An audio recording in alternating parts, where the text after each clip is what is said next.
Marquis might surely have forgotten I'm here. I presume we have reminded her that I've been waiting to see her for almost an hour. Besides, it's not as if I am the one who is particularly interested in this meeting. The Marquis herself. Yes, she was the one. She wanted to meet me. Perhaps you didn't know? During the interval on yesterday's performance, she sent me a message. I wish to speak for a few minutes with Monsieur Gabriel de Beaumont, actor.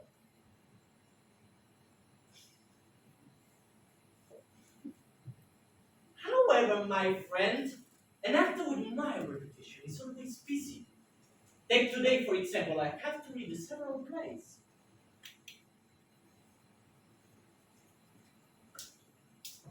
Woman, you're making me nervous. You're like some kind of ghost moving about for no reason. Do you think I give a damn whether you light 20 or 40 candles? As far as I'm concerned, you can save yourself the bother.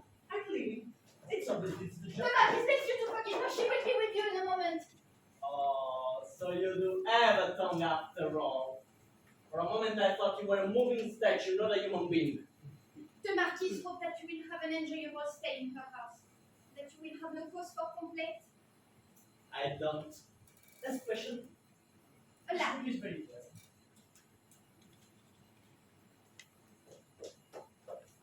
The Marquise has entrusted me to tell you that you can have everything you want at your disposal. I don't want anything, thank you very much.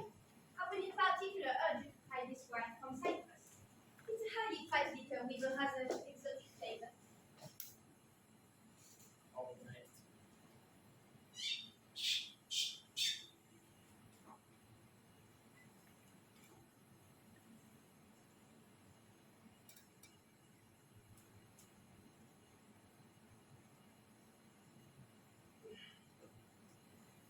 But tell your mistress that I would be even more honored if I could be graced by her presence as soon as possible. I will tell the Marquise.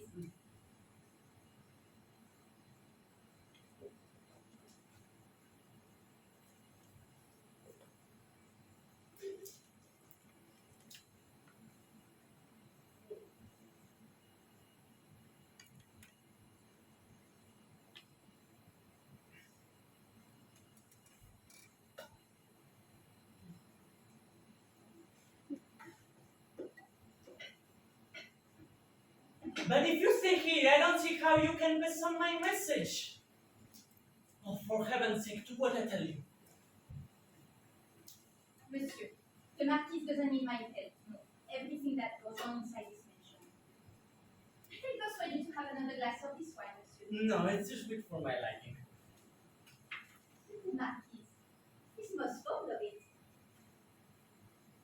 All right. I don't think you can shut me up with that kind of stupidity.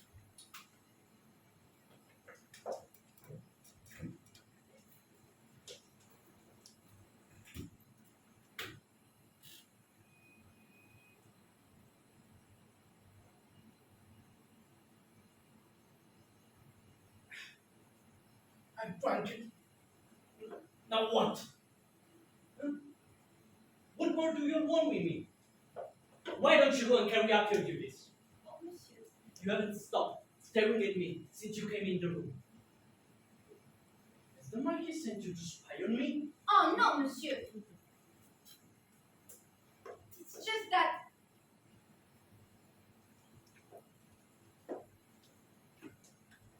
On stage, you look taller.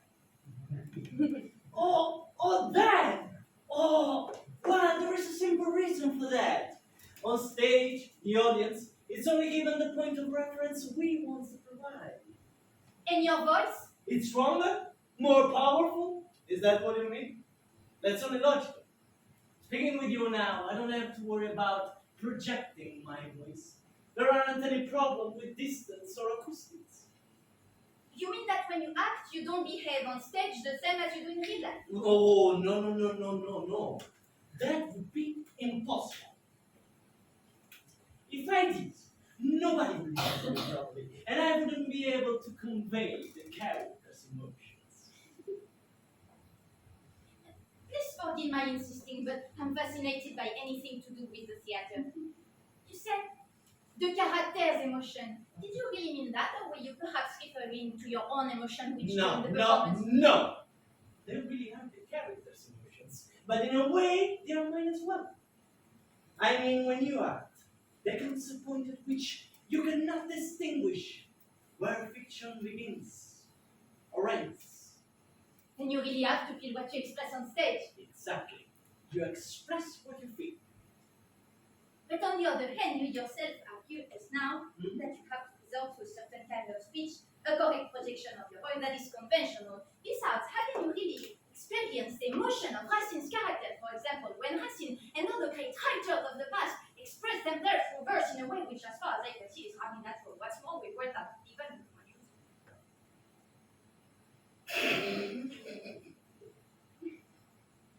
You turned out to be a proper philosopher, haven't you? Just like Mademoiselle Diderot. No, my friend, this disposition hardly suits your social class. Excuse my saying so, monsieur, but social classes are also a convention, like many other things. That's not true. Your Marquise, for example, she has power. She has real effective power. That power, and you probably realize this better than I do, it's not exactly a social convention. Yes. But you can rise from poverty to power just as you can sink from power to poverty. A social status can be reversed. You must be one of the people who secretly subscribe to the Alberta Encyclopedia. I've never heard a servant use such sophisticated language. I don't see why you should be surprised, monsieur. You've acquired a position for yourself in society. You're not an aristocrat. You've got where you are through your effort alone. That's an admirable achievement. My position in society. Oh, monsieur. Oh, that sweet wine can never agree with me. I should have never drunk it. It's always the same. Oh.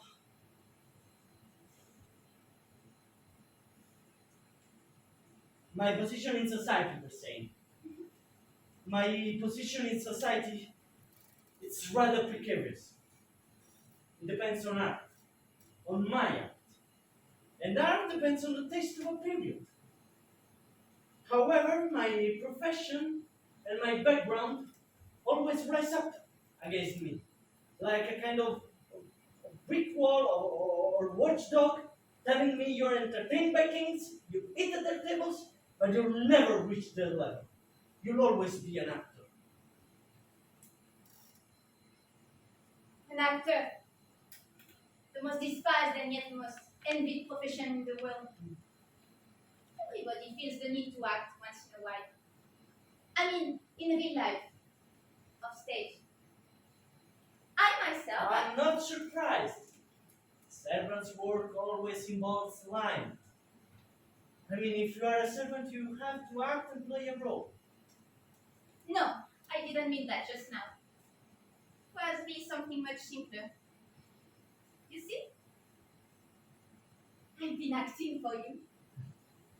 I've created a character, and you, with all your experience, haven't been able to spot it. So my acting has been a success, and that's because I behaved in a completely natural way. What do you mean? I don't understand. Oh, it's simple. I'm not the Marquis' servant. I am the Marquis. In person.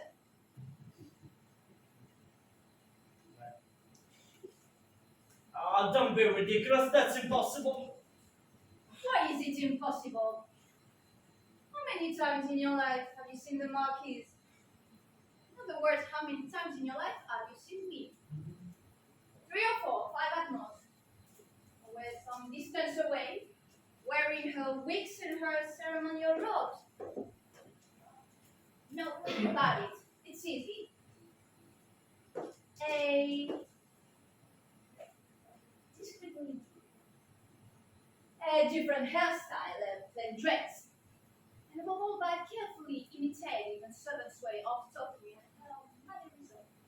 That's all you need. I understand. I thought I wouldn't be able to keep up the fiction for a second in front of a professional like you. But did you really not realize?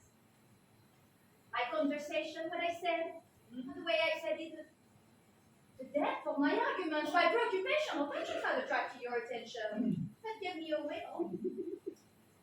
No, you allowed yourself to be convinced by appearances. I was dressed as a servant, so I had to be a servant. Clothing is always a disguise. With or without your disguise, you're not going to trick me. Is that just what you had in mind? I know your sword only too well. I call her mistress, and we all get an explanation for this. My friend, you shouldn't even improve. And you would act more wisely by believing what I tell you. Be quiet.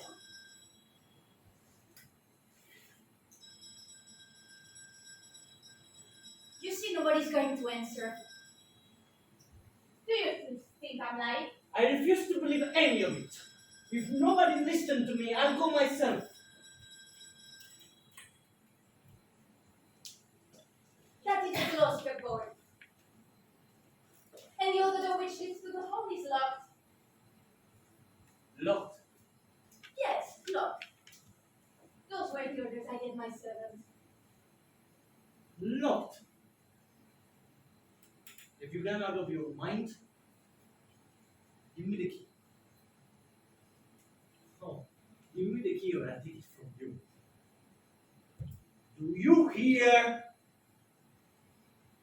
Yes. But you're not so sure of yourself as you were a moment ago. You're beginning to hesitate. The key! Gabriel de Beaumont, if I am who I say I am, and you dare raise a finger against me.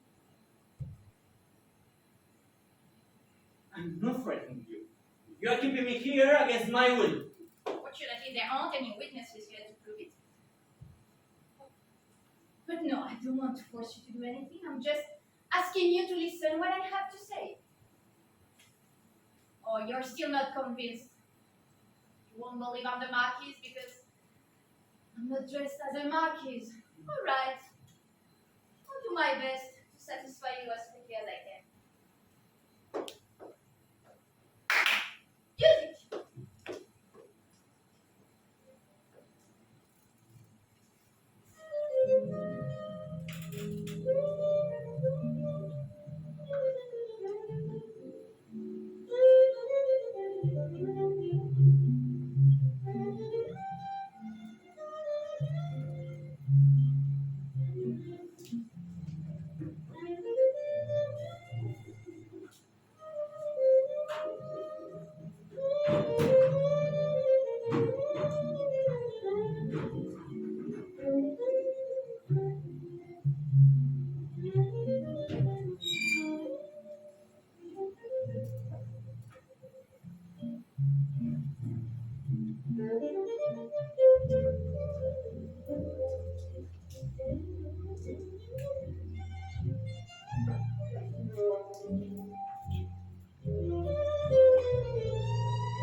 what's your answer now? Don't understand, I'm confused. Please sit down, my friend.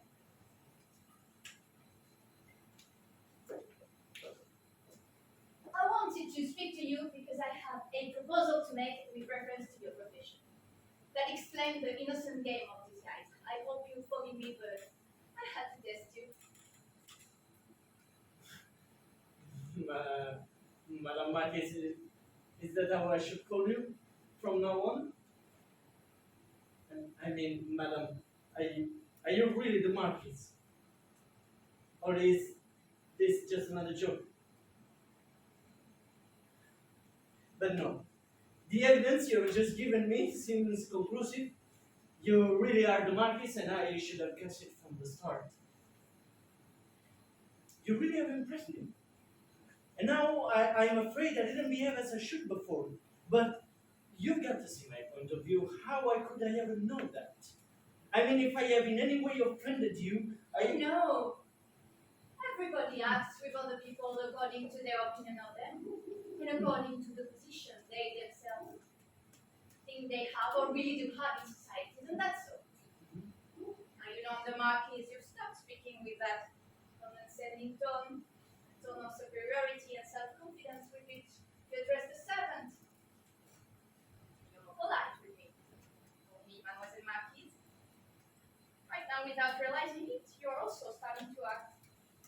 Oh, no, Madam Marquis, you mean that? No, how could you doubt my sincerity? Well, I don't doubt it, my friend. I was simply pointing out the fact you probably were a little well yourself. In real life, as I was trying to explain before, we all act all the time. What's more, his daily performances are vital for the survival of the social status quo, even for our own survival as individuals. Oh, if Monsieur Rousseau's theories were taken seriously, we live in a kind of hell on earth. The noble savage? No. Man at his most primitive is not exactly archaic. Of course, it's hardly hypocritical, I'll grant you that. That sort of sincerity, Gabriel, exposes us for what we really are. Have the worst and the cruelest beast in the jungle. I'm speaking from my own experience.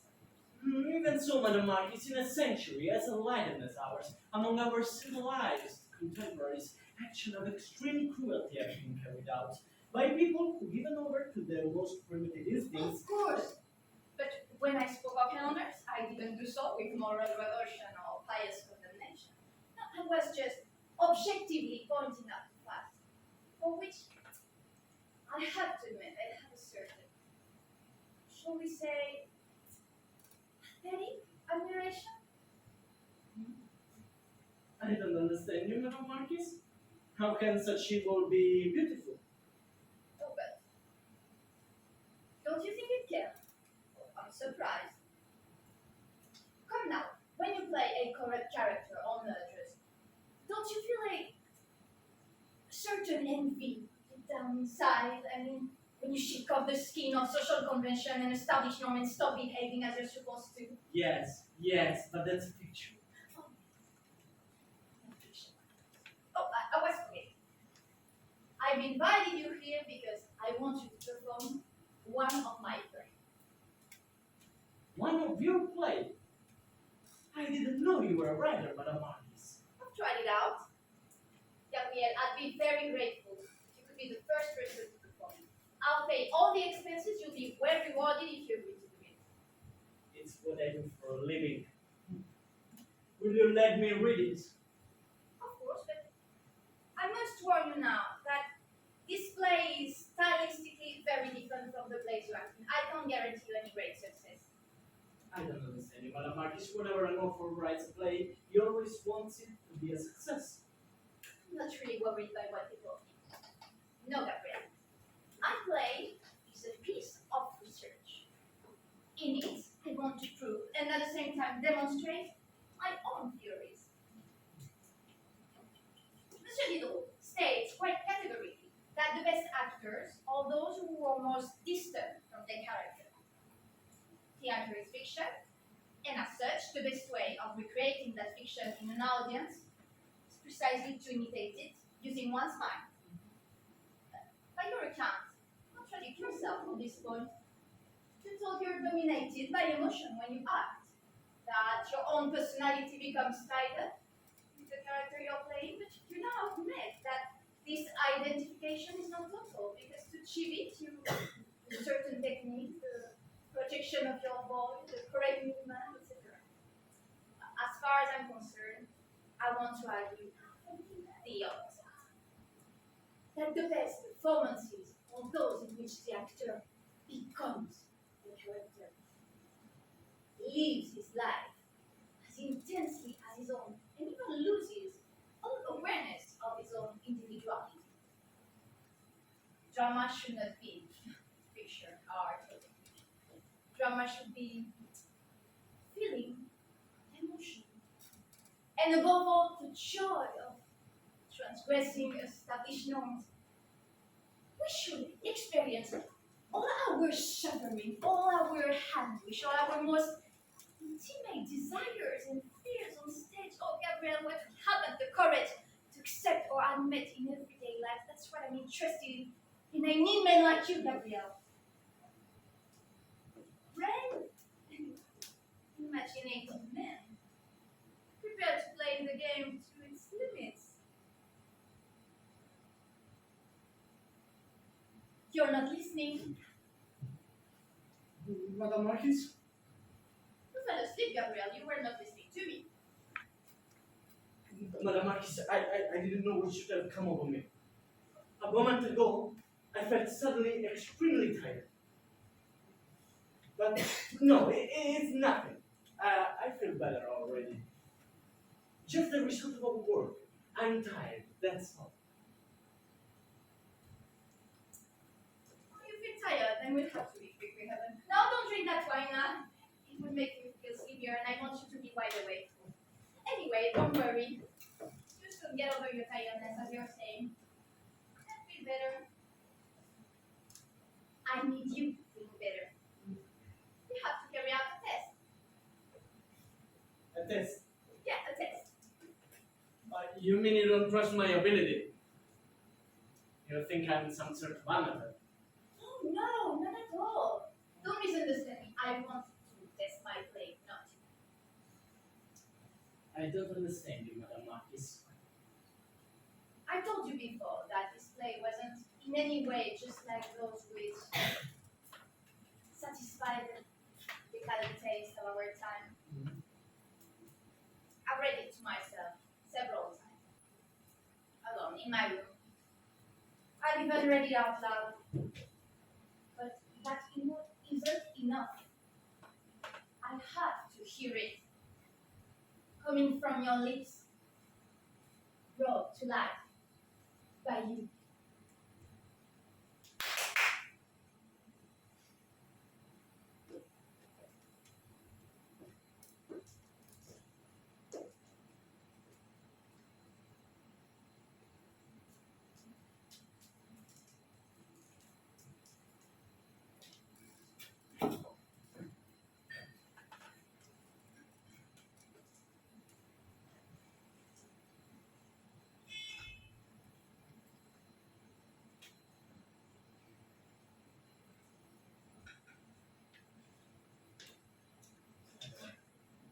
What I'm looking for? Bad workers, sorry. Come in!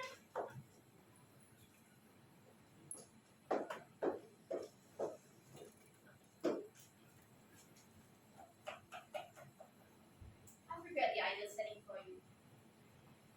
I prepared the ideal setting for you, and it's coming.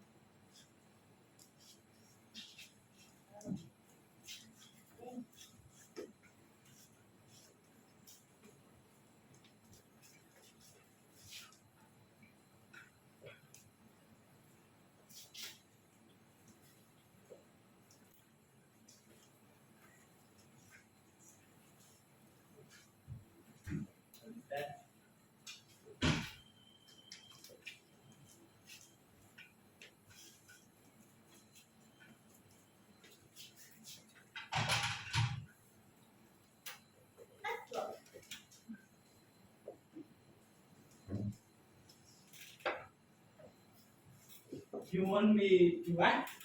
Exactly. Oh no. Oh no, no. I can act for you like this without a rehearsal. I'd read it first and then try and understand the character and the action. Oh. Well, at least tell me what it's about. The plot, the setting, the subject, something. Do you really think that is so important? Alright. It's a free adaptation of the life of Socrates, like Xenophon's Apology. But how can I put it? I'm not really interested by the plot itself. I could have written the play about any other character or setting that happened to come. No, but Socrates. Socrates is just a pretext, Gabriel. It's not really about his life. It's about his death. The process of his death is what I wanted to examine. Is dead. Well, then the psychology, the historical facts we all know. There you have it. We all know them since we all know them. It's better to know them. Anyway, all that psychology, it's just an excuse for philosophizing. No, the only thing that we don't know about Socrates and so many other characters is precisely their death.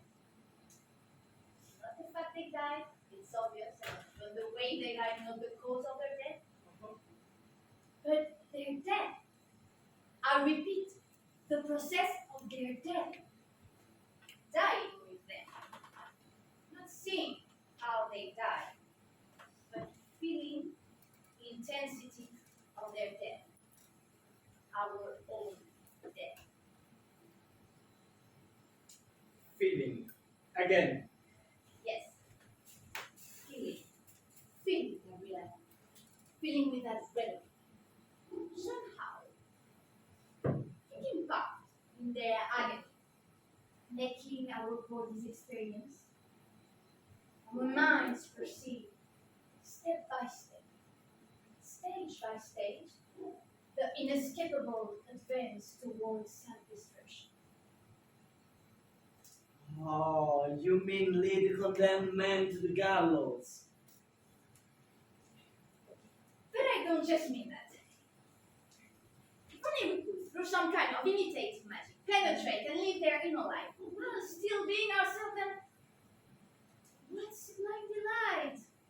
What pleasure for the mind!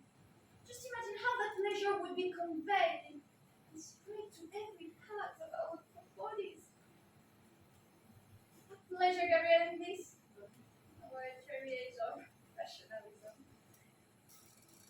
But as you can see, I go on and lose myself in words. I was just enjoying emotion which I haven't even yet managed to still with you. You still haven't said if you agree to play my game. I don't understand you, Madame Marquis. But I'll gladly perform an extract from your play if it'll make you happy. However, I must warn you that without a rehearsal, I won't be able to do anything very impressive first time around. But since you insist. Oh, yes, I do. I do. Wait a minute.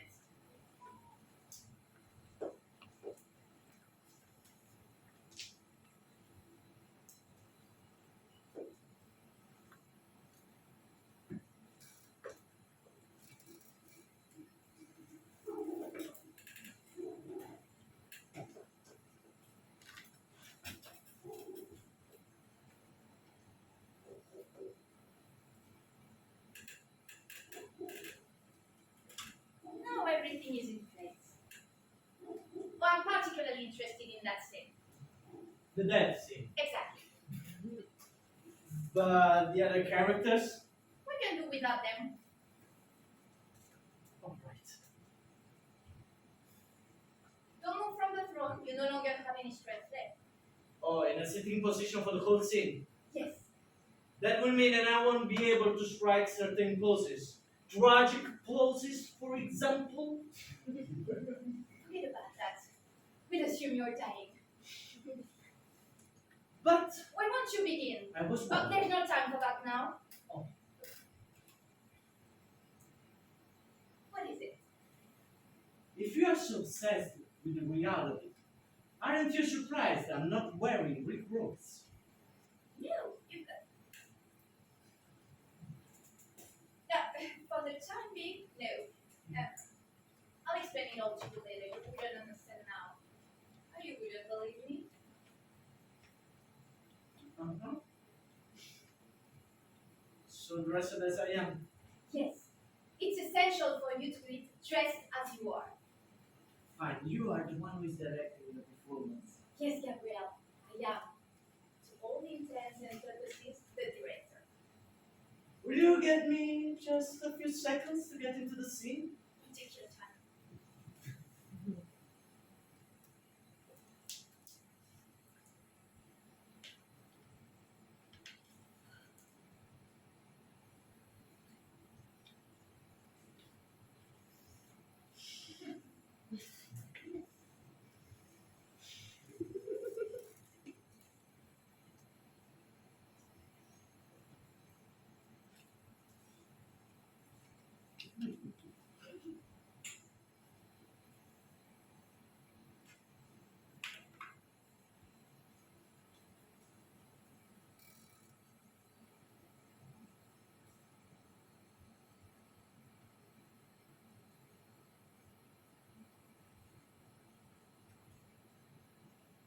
Tell me, friends, you who are by me in this fair land,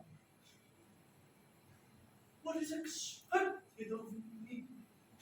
What pose does history require me to strike in my death?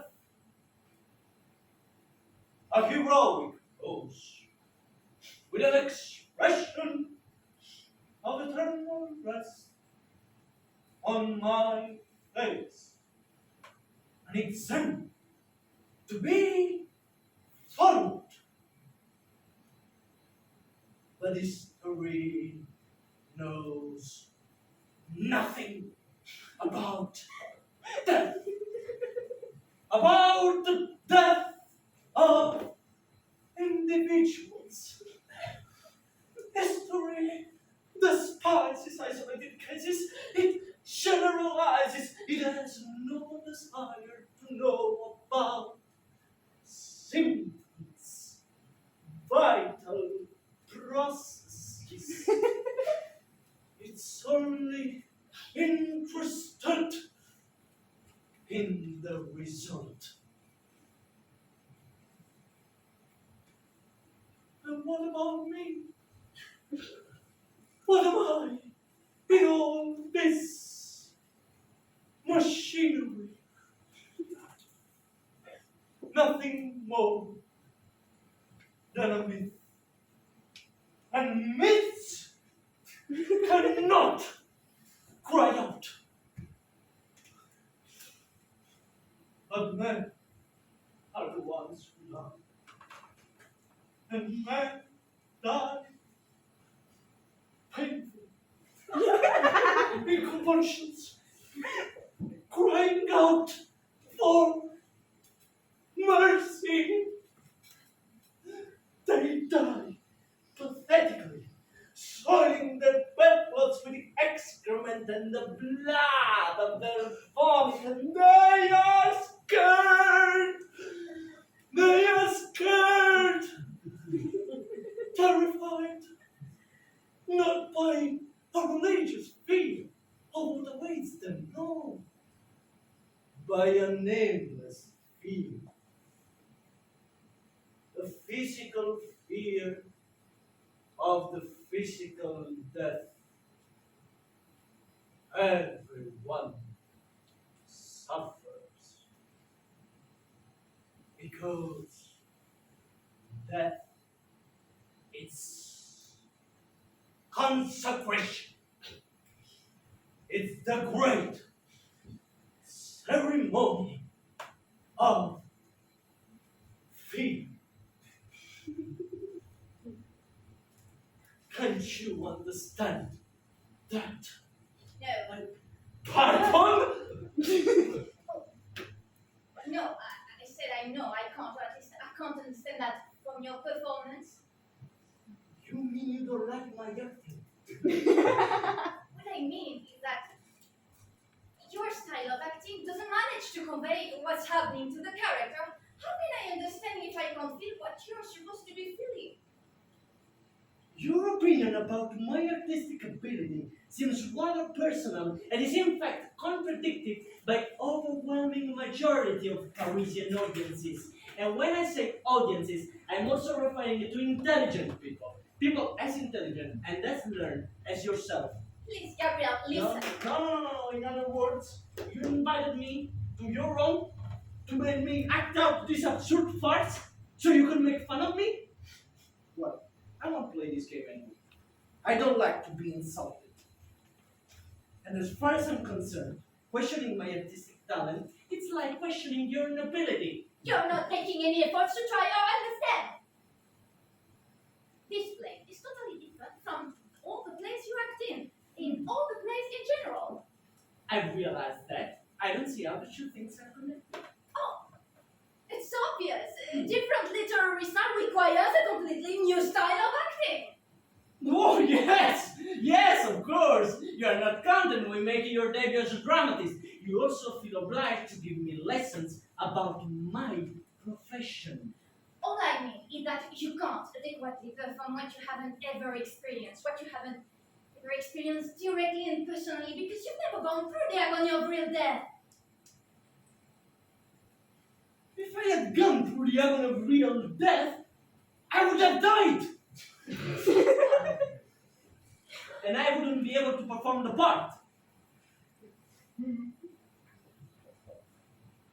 You make me talking real rubbish in real. According to your argument, every time an actor performed the death of a character, for heaven's sake, do you think I'm an idiot? Characters who die on stage every night come back to life after the performance is over. It's how plays are repeated day after day. Yes, but they're never exactly the same in every performance. There are always small differences. Yes, exactly. Small differences. But I want to make my play a unique example, just as my paintings are unique example, and my furniture and my clothes and my books. Yes, my books as well, unique editions of my favorite texts made to my specification. Yes, but in theater, that's impossible. Maybe in the text of a play, but in the performance of it. In the performance as well, Gabriel. The performance is precisely what I'm interested in. And where are you going to keep it then? You can frame a theatrical performance or put it on a shelf. I want to keep it here, in my memory. This is just one of your whims. It's not a whim, it's a need. A Right. friend. It seems I'm not good enough for you. You have to find another actor who can attain the level of realism you require. But I don't want anybody else. I need you. You just say that. You won't let me finish. You won't let me finish, and we both almost forgotten that time is running out. Time running out, and it's very dangerous. Dangerous why? Oh, how can you understand when every time I try to go into details, you make me lose my train of thought with your academic disquisition, which are not completely off the point? What's wrong? Are you alright? No, my head is turning, I feel dizzy. It's strange. It's as if my legs won't support me.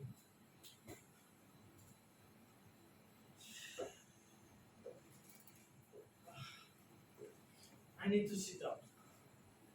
I need to sit down for a bit.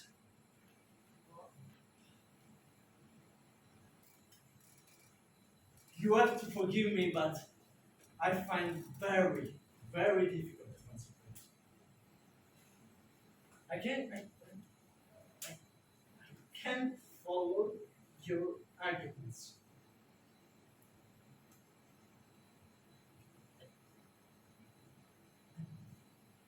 I don't remember what you were talking about. I've forgotten.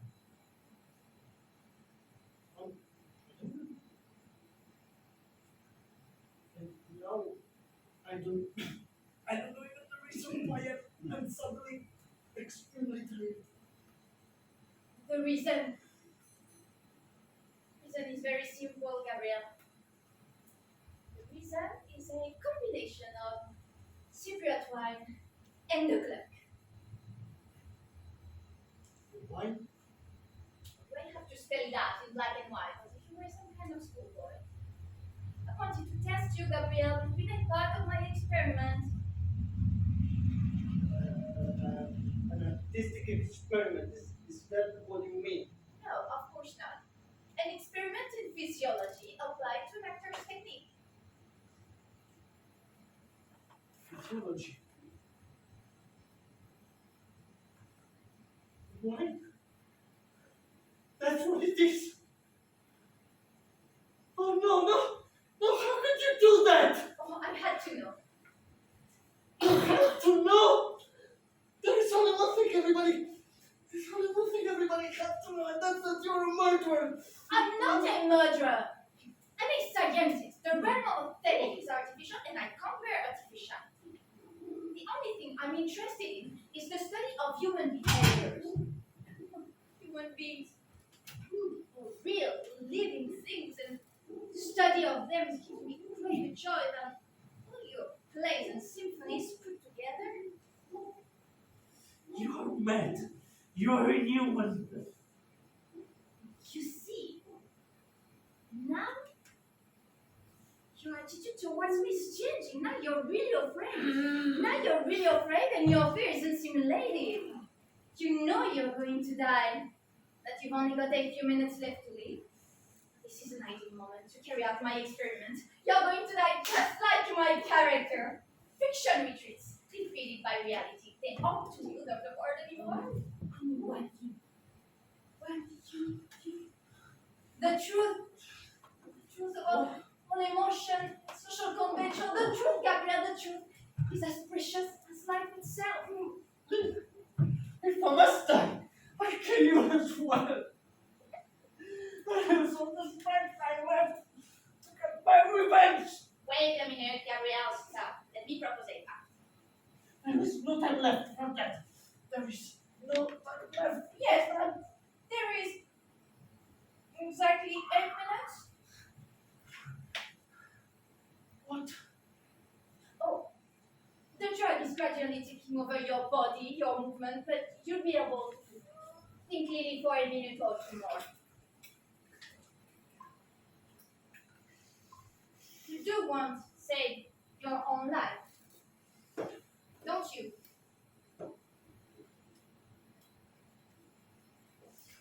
Oh, well, whether or not, it will depend on your own intelligence.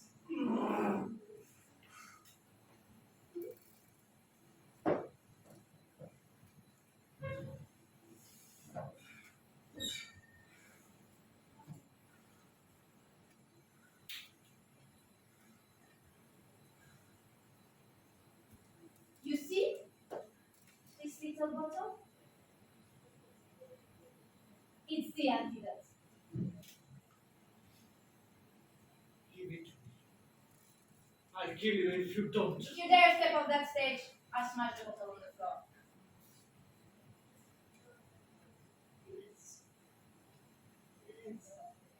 I don't want to die. I don't want to die. Don't cry and listen. Will you accept my conditions? All right.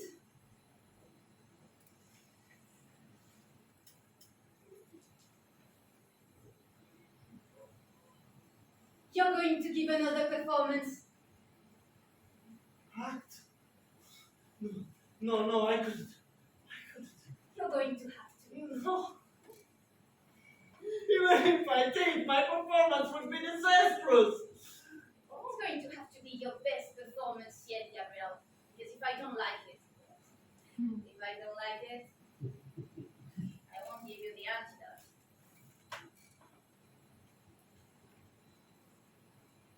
Do you swear? I mean, do you swear that if I give you my word of honor. You have 6 minutes left, Gabriel. exchange for your life. And if you do sell your own life, I can assure you that you'll be paid more than you've ever earned in the course of your career.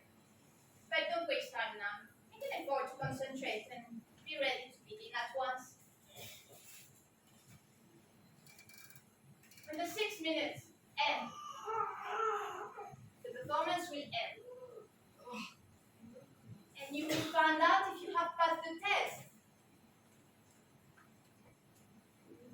I'm ready when you are.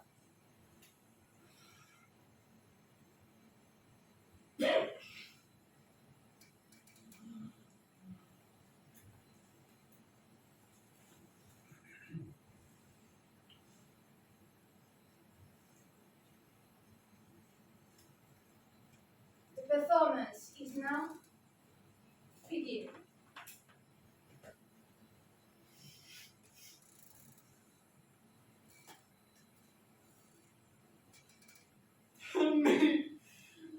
Tell me, friends, you who are by me in this fatal hour, what is expected of me? What pose does history require me to strike in my death? A heroic pose with an expression of tender rest on my face. An example to be followed.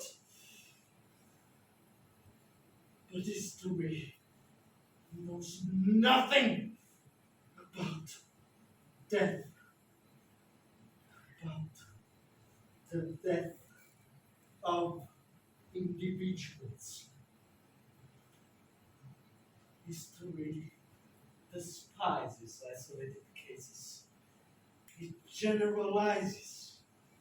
It has no desire to know about symptoms, vital processes.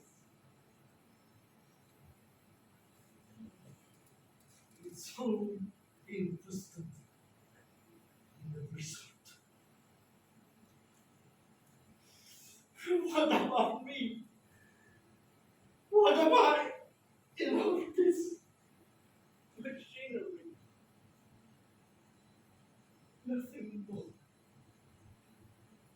than a myth. Myths cannot cry out.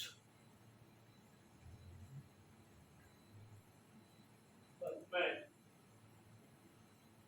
men are the ones who lie. Men lie painfully in convulsions, crying out for mercy. They lie pathetically, soiling their blood clots with the excrement and the blood of their vomit. They are scared. They are scared, terrified. No, not by a religious fear or the wisdom. No, by a nameless fear. The physical fear of the physical death.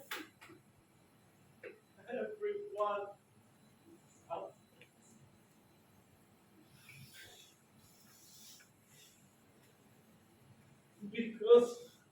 Because death, it's consequential. It's the great ceremony of fear.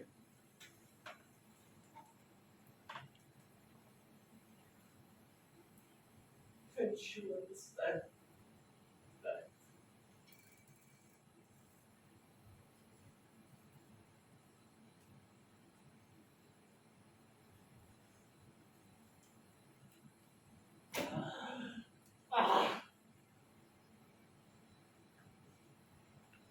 There's no need for you to go on. The 6 minutes isn't yet finished, but that will do.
fight for a man like you.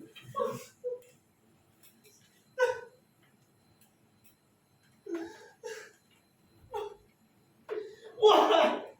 Then I admire your bravery, Gabriel. Yes, you're very brave.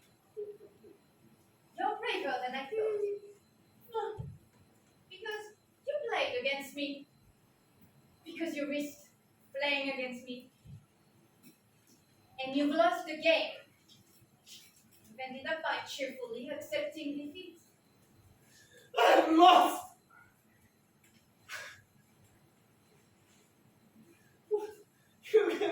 You gave me your word of honor. And I'm keeping it. I never said I liked your performance. You just gave me the antidote. I haven't given you any antidote, Gabriel. In fact, I've just poisoned you.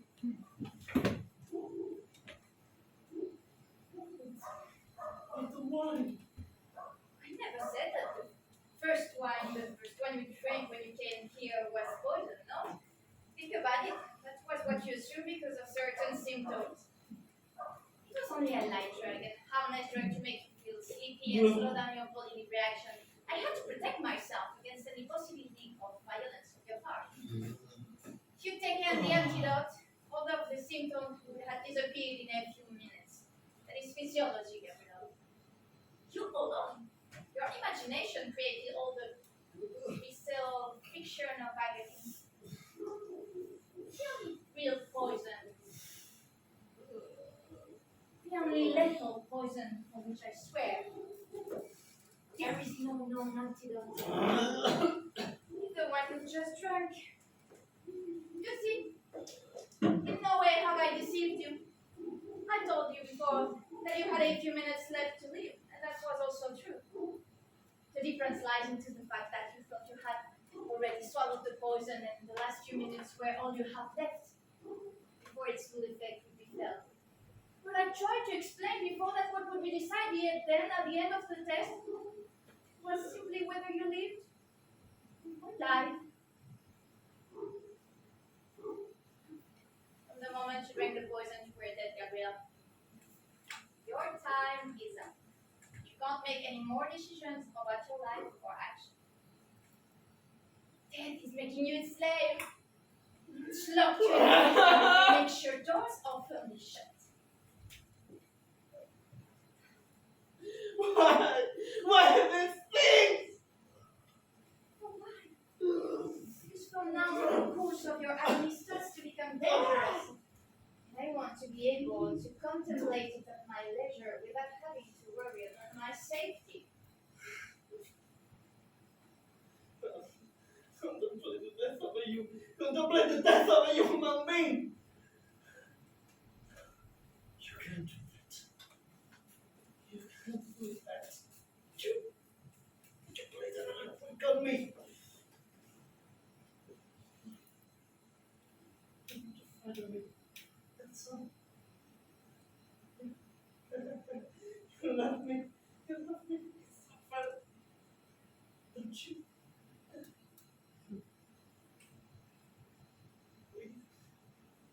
Please tell me this. Please tell me that's not true. Tell me I'm dreaming. No. No, Gabriel, you're not dreaming. Unfortunately for you.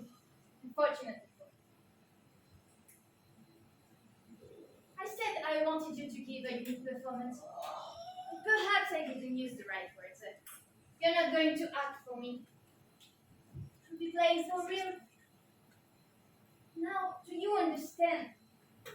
The only way of adequately acting out your death, you said so before, but you were only joking, is precisely when you actually die.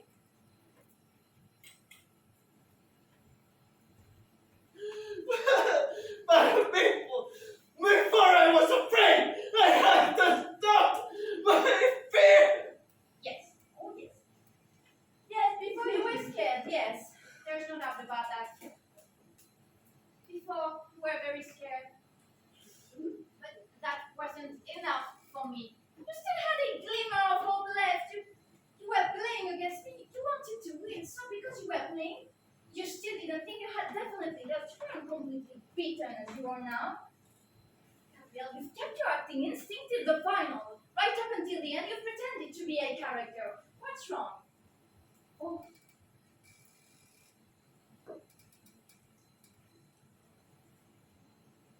You've fallen asleep. You've fallen asleep again because you've no other way of escaping. Because you can't bear to see your own life slipping helplessly through a finger as each minute goes by. Each breath, each heartbeat, each pulse. But no, it doesn't matter. In a few moments, you wake up again. The effects of the first drug will soon have worn off and you'll be full of energy. And thinking clearly. No poison. Real poison. Gradually start to act on your body. Very slowly. Painfully. For several hours. But let's not rush things, Gabriel. Let's respect the conventions and formality of our art. We'll go and sit down. And now, if you don't mind, Gabriel, I will stop talking. The curtain has just risen. A rather delicate piece of music is played on violins, which are concealed from view.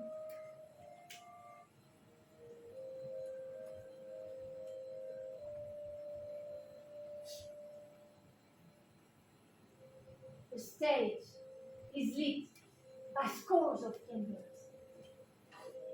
The leading actor, dressed for the ceremony, is getting ready to make a dramatic entrance. Oh, that moment is sublime. Just think of the tension we can be concentrating in a few seconds before the first speech. Let's step up. The members of the audience, kindly remain in their seats. Let's respect the ritual. Not a word. Tonight is the opening night, and the performance is about to begin. Right now.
afterwards, so whoever wants to join, please come.